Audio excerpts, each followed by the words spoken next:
Here. Make it last, okay?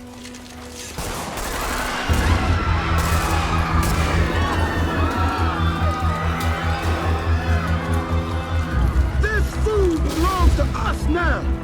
Drop the goods and get the hell out of my sight. Pack this up.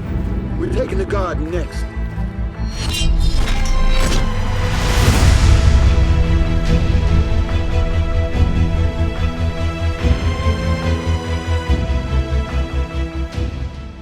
Bleak, gritty, beautiful. City that never sleeps has been put down like a rabid dog. But that mud kicked back up, and the infection has spread everywhere. This is the Division, the open beta to be more specific. If you don't know what the Division is, then I'm gonna assume that you've been living under a rock for the past 3 years. So, what is Tom Clancy The Division? You're in. Go. We got your back. I don't know. I know I said if you don't know, you've been living under a rock, but I meant if you've never heard about the game. But I'm having a hard time figuring out what the game is trying to be. I know it's an MMO and an RPG, and it's Ubisoft version of Destiny because it's trying to compete with Destiny, but I'm having trouble figuring out and understanding what this game is about.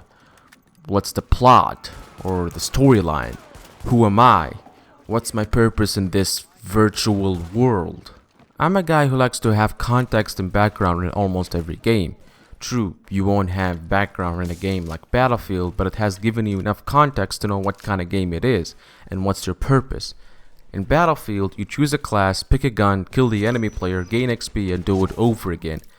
However, the Division did not let itself be known as grinding through riders and different types of organized groups. The game marketed itself as some sort of a personal story, and I did not get what I hoped I was getting. What I got was, well, why don't I just run down my experience up until this clip you're watching right now? When I first started this game, I had to choose a face. In the beta, I couldn't customize your own and I had to choose between randomly pre-made characters. After choosing my character, I was immediately jumped into a cutscene where I was in a chopper and there was this injured lady which had a familiar voice, but I could never put my finger on it. Anyways, it didn't matter. She was injured and it looked like we were trying to get her somewhere where she can get treated, so we landed in what seems to be a camp filled with Division agents. It was like this was the birthplace of us.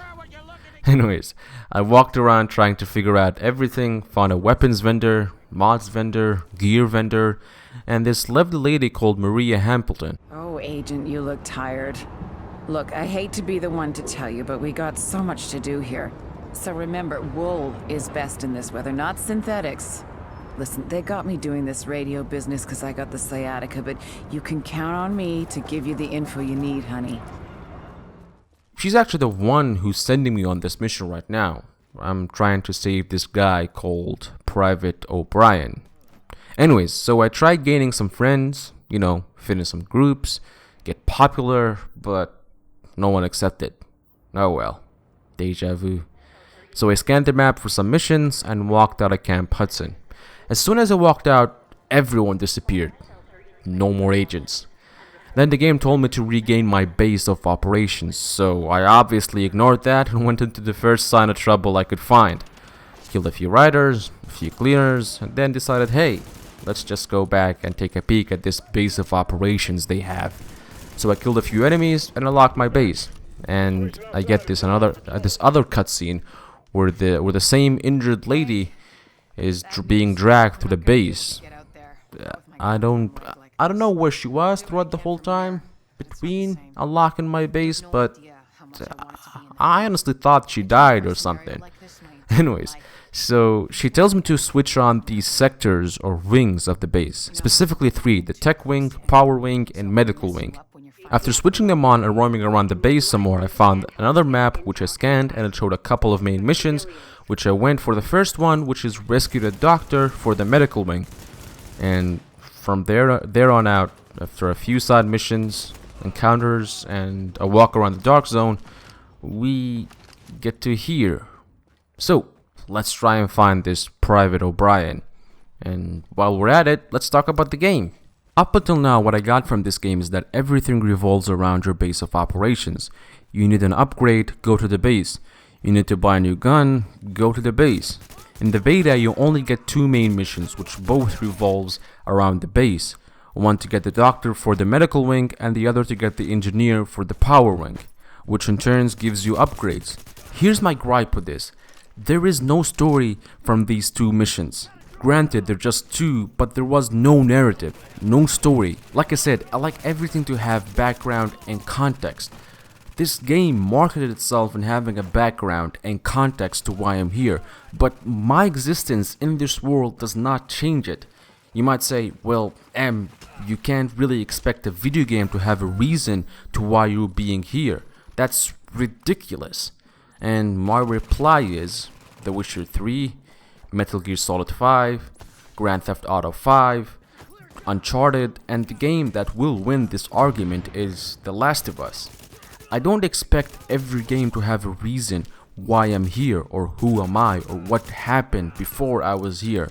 But a game this heavily related on a certain topic and is being serious about why I'm here must have a narrative to drive me in this world. A storyline that is meaningful, because if not, then this game is a beautiful walking and shooting simulator with great cover mechanics. This is my whole gripe with this game. Everything else, almost perfect. Don't get me wrong, having a world like this where I can go around doing what I want, fighting bad people is good. But if your only reason for me to go around is because, well, I'm a division agent and I have to do that, then fuck off. I'd rather go kill enemies in Battlefield 4, or better yet, Tom Clancy's Rainbow Six Siege. If this game's narrative and storyline is killing NPCs and rescuing other NPCs for the reason of gaining XP, then this game is gonna get hated. A lot. Which you deserve, because another game tried to pull this shit before, and it's the game you're competing with, and that is Destiny. Having an open approach to missions is not an excuse for having generic missions. That's my biggest gripe with The Division. So, let's talk about the other aspects of the game. Massive has developed a phenomenal game. I mean, graphically this game is beautiful. I've never seen a virtual world that looks so close to its real counterpart. Well, excluding the fires, people dying, and other apocalyptic aspects. Gameplay-wise, this is a third-person cover shooter. It works great. It sets a realistic and yet cinematic feel for the game. Mechanics are solid. I haven't noticed anything that is jerky or stiff in the controls, and in terms of upgrades and gears, well, that's where Tom Clancy's ultimate realism shines the most. Guns and mods have their own vendors, their names are spelled out to the most boring and realistic detail, and this is good. Each description for those weapons and mods are descriptive, to say the least, which is good. This is what Tom Clancy did best and considered before the cinematic experience. Realism. But that's where the realism ends. Gear is pretty much named generically, for example, trendy beanie or motorcycle gloves, and those skills you acquire are either incredibly futuristic and realistic or just unrealistic. Gameplay is, like I said, a third-person cover shooter, which is just in the middle in terms of realism and cinematic experience. And it helps that the mechanics are smooth and done well. So, really, the video game aspect about this game is on par on what you expect, or even better, so I really don't have any complaints about that. The surrounding setting of the game and the world you roam around in is incredibly great. I personally love how you just have this cool slow walk or cool stride that you do while holding your gun down with the world deteriorating in front of you. It just gives me that awesome cinematic feeling, but that's just personally me. I don't know what about you guys. Anyways, the missions and side missions are great, excluding the fact that they're just a grind with a boss at the end, but yeah, they're good. Actually, the side missions have more narrative than main missions, like the one I'm playing right now. I'm going through different stages of a mission to rescue a guy. Now look at the echo, which is what you saw at the beginning. If you don't know what an echo is, it basically uses surveillance cameras, gathered cloud data, and black magic to replay an event that happened in the past. There is also another type of missions called encounters. Those are basically missions that you walk into. For example, you find a group of rioters holding up a person on the street, you take them out and save the civilian. My problem with that is that they're laid out on the map, as in they're not random. Encounters are usually not planned, they just happen out of the blue. But the game tells me that there is some guy held up in 22nd Street, which bugs me sometimes. Actually, it bugs me a lot of times. I think they just need to be randomized and unknown. They just happen while you're walking down Manhattan or some street in Manhattan and there's a group of cleaners or rioters without you knowing it. So yeah. And that's all. Oh, well, we forgot about the Dark Zone. And Aisha Tyler. That's the voice of the injured Asian lady, by the way. At least I think that's what I could deduce from this sound. You have no idea how much I wanted to be in the field. I trained for a scenario like this my entire life, but it's worse than anything we could have imagined. Which is weird, because Aisha is black and the character is Asian.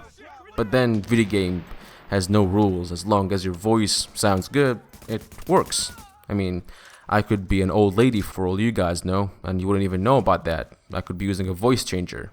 Well, until you get me to 1,000 subscribers, you might know. But even then, I could just use a fake face. I don't know if you got the video skills for that. But anyways, I'm striding off topic. The Dark Zone. Let's talk about that. I held back on getting on the Dark Zone.